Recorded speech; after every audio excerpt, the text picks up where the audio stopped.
Hey all, this is Entom coming at you with another legit Patreon Q&A video, this time for August of 2018. Please ignore that I'm putting this up at the start of September. Please don't unpledge, I got kids to feed, man. Well, co-coms anyway. Flame won't accept food / money, so whatever, it doesn't really matter if it's late or not, does it? Okay, let's get into the Q's, and I shall give you the A's. Question 1 from Ronald D. Rankin. With Smash Ultimate coming this December, do you think characters like Banjo and Kazooie still got a chance of making the cut? First of all, thanks for your question, Ronald. Banjo, I think, is a very, very unlikely character to appear, along with Kazooie. Obviously, Microsoft has said in the past that they'd be fine with it, and obviously you have stuff like Minecraft on Switch now, but I don't know, I think it's like too deep of a cut for a third-party character. Am I using that term right? Deep cut? I don't think I am. Whatever. Long shot chance. Let's phrase it that way. But I would love Banjo and Kazooie to be in the game. Massive fan of the N64 games. Tooie's not as good as Kazooie, but that's a discussion for a different time.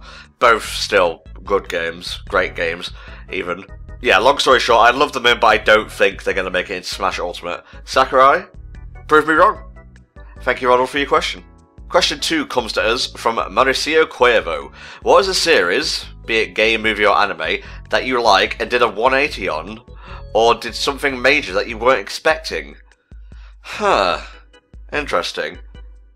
Like, there's a lot of negative stuff that I've turned around on, but the other way around, I guess, like, I went off Doctor Who during, like, Season 7 or so, and didn't really watch the majority of that, mostly because it was kind of boring, and honestly, like, reading reviews of the episodes I missed, apparently I didn't miss much, apart from maybe 1 or 2 episodes worth watching.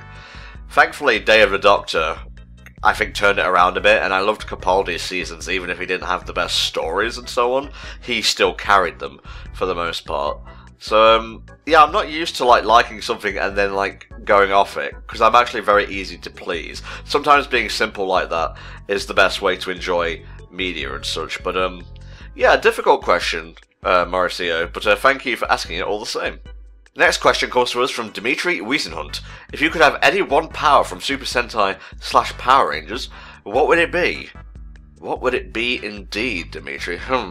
I'm assuming you mean, like, something other than, like, morphing, something like civilian powers and whatnot. Super speed. Super speed would be pretty lit. You know, just, you wouldn't even need to morph at that point, because barely any of the mooks and minions would be able to touch you.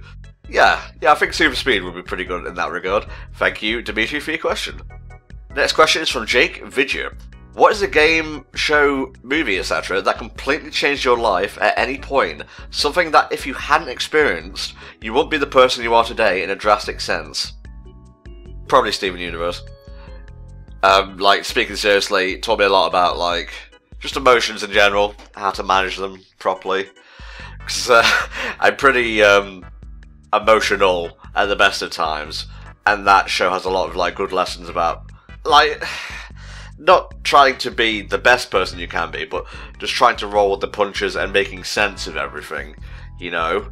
And I think that's why it resonates with kids, teenagers, and adults, because all these messages can be used in real life. Stuff like mindful education / mindful meditation. You know, just take a moment and realise, etc, etc, etc. So yeah, Steven Universe is my answer to you, Jake Vidya. Thank you for your question.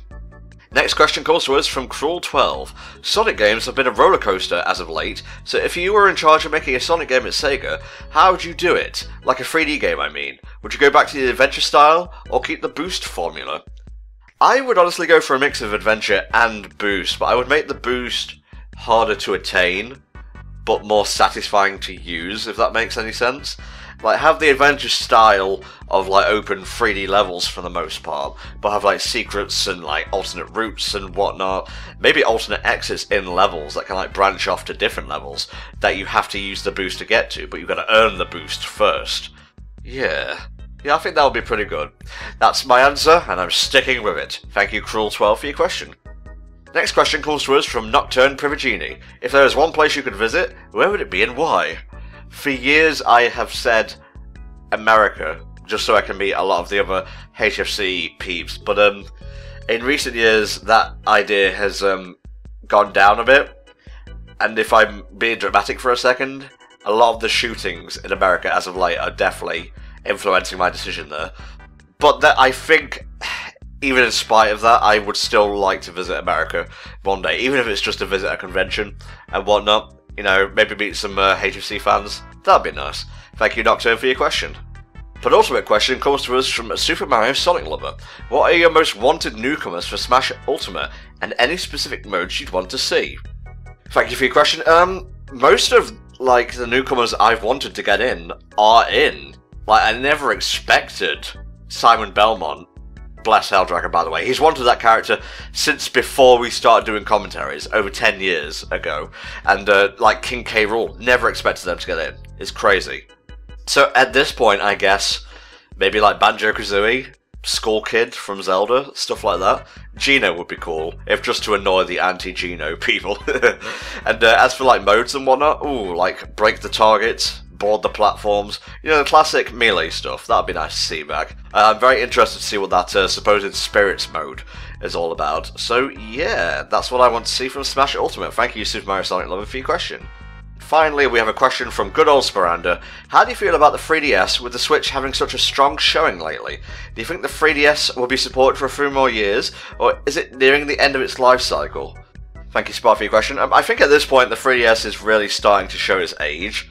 Like, when you start getting ports of Wii U games that became Switch games, in the case of Captain Toad, I think maybe it's time to, like, start putting all your assets and whatnot into the Switch. I know from a business standpoint, the 3DS is still selling really well.